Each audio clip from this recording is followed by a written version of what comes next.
Hey everyone, welcome back to another great episode of Sell This Flipping Cars. I'm Zachary, and in today's episode, we're going to go ahead and knock out the thermostat replacement on the 2007 Chevrolet Malibu. Stay tuned, guys.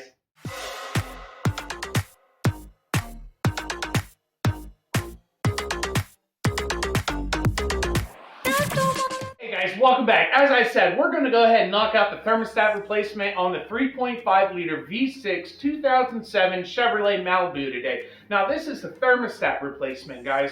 I'm going to go ahead and throw up a picture real quick from Repair Pal. This is how much shops are actually charging. And Repair Pal, for everyone that does not know, either finds you a shop or a mechanic that can knock out the job for you. Now, I'm going to go ahead and knock out a step-by-step walkthrough to get that thermostat replaced for you. But look at this price. Look at this price.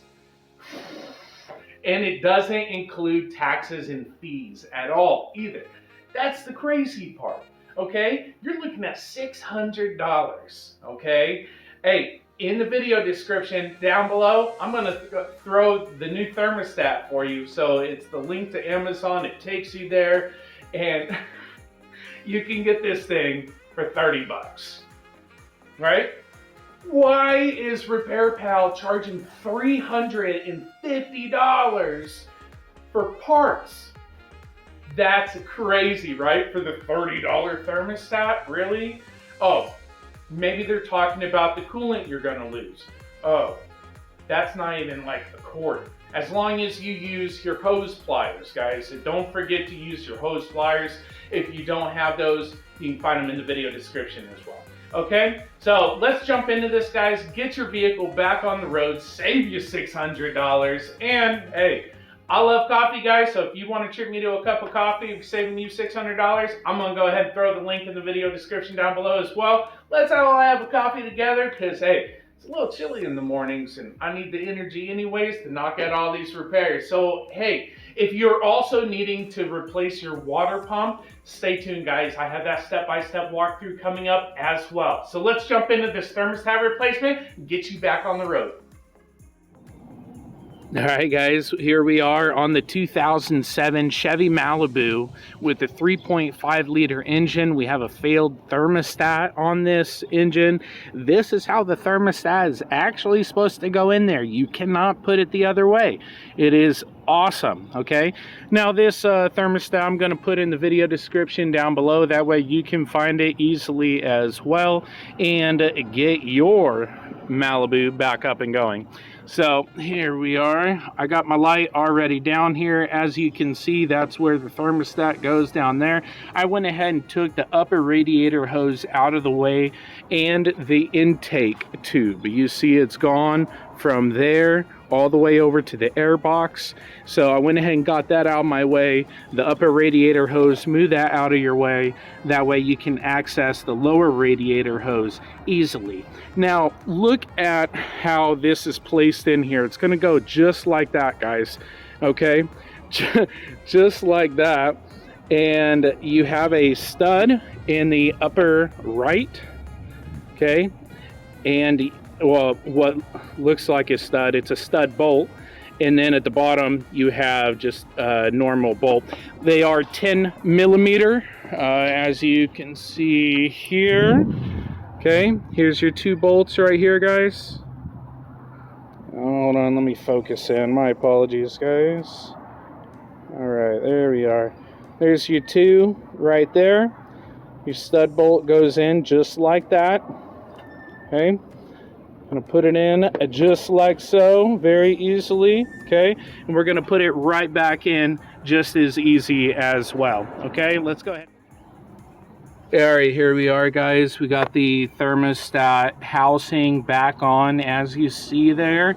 We do have the 10 millimeter stud in the upper right hand corner. So just remember, if that's at the about 2 o'clock, at the 7 o'clock is going to be the other 10 millimeter bolt, and you can access it by hand, or you can go underneath if you want, but I did it from up top with a 3/8 drive and a deep well 10 millimeter socket. So that, the flathead screwdriver, and a pair of vice grips. Pliers is all you need to complete this job. Don't forget to fill the coolant back up. I'm going to go ahead and get the lower radiator hose back on now, put the upper radiator hose on, and get that intake back on, fill the coolant back up. So let's do.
Hey guys, was that easy or what? Are you kidding me? Two 10mm bolts, well, one a stud, one a bolt. They're still holding the thermostat in. So you got your pliers, okay? You got your flathead screwdriver, you got your 10mm, you're good to go. Take the intake off, take that upper rad hose off, you got your lower rad hose, clip it, you know, with your hose pliers, that way you don't lose that much coolant. Guys, any parts, tools used in today's video can be found in the video description down below. If you did like today's video, I suggest you subscribe to the channel. Make sure that bell notification is hit. That way you get notified of all my future videos I release in the future about DIY auto repair. Guys, I love it. I love doing what I do. I love helping you through your repairs. I love fixing cars. It's like a piece to me, you know? Something that soothes you, right? It's not really work if, you know, you're enjoying yourself, right? So it's fun to me. So I love helping you guys out. I love helping you guys save money. Join the community, follow along on the DIY auto repair adventure and also automotive news. I've started some automotive news episodes as well. So if that's your thing, make sure you subscribe. And if this video helped you on your thermostat replacement, make sure you hit that like button. It tells YouTube and myself that I'm doing a great job. And I keep making the great videos for you guys that are informative and saves you money. So thank you so much, guys. And until next time, keep on wrenching, guys. Take care.